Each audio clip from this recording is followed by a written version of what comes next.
অতিরিক্ত বিচারপতি হাইকোর্টের শপথ নিয়েছেন, আমরা নিউজটা দেখেছি। কিন্তু এখানে সবচেয়ে মজার বিষয় হলো শপথ নেওয়ার মাঝে একজন আছে যে আমাদের সার্জিস আলম, নতুন এনসিপির নেতা, কিন্তু তার শ্বশুর উনি কিন্তু শপথ নিয়েছেন, উনি একজন বিচারপতি হয়েছেন।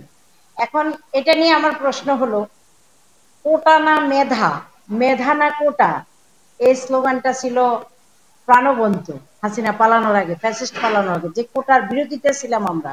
এখন তো আমার কাছে মনে হচ্ছে আজকের এই শপথে অনেকেই কিন্তু কোটায়, মানে জামাইয়ের কোটায় আমি মনে করি শ্বশুর চলে এসেছে। নইলে এত বছর অনেকেই শ্বশুর কিন্তু এখানে আসার কথা ছিল না। কেউ কেউ আবার, আমি আজকে একটা পোস্ট করছিলাম, সেখানে বলছে যে উনি ওনার যোগ্যতা দিয়ে আসছে। এত বছর ওনার যোগ্যতা কোথায় ছিল?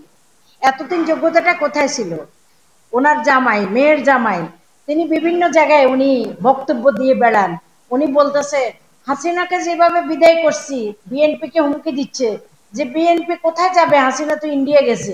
উনি ইনডাইরেক্টলি ভাবে এই ধরনের পোস্ট করে, যারা করবে। তা এখন আমরা ওনাকে বলতে চাই, কোটার বিরোধিতা করে সেই কোটাই আপনার শ্বশুরকে নিয়োগ দিয়েছেন।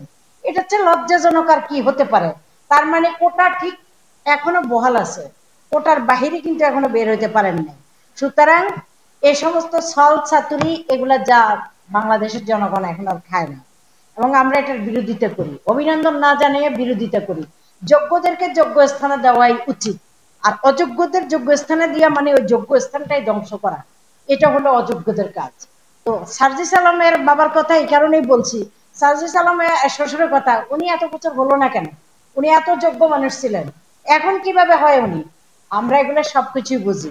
তো কোথা থেকে ফোন আসে, কোন জায়গায় কাকে সেট করবে, এনসিপি এবং জাসি এই দুইটা কিন্তু লেগেই আছে। কোথায় তাদের লোক কিভাবে সেট করবে, কোন জায়গায় বিএনপি কে ধস নামাতে পারবে, সেটা নিয়ে তারা ব্যস্ত থাকে।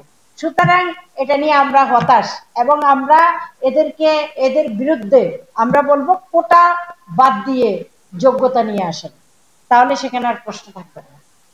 ধন্যবাদ। জেড টিভি বাংলা, নতুন ভাবনায় প্রতিদিন।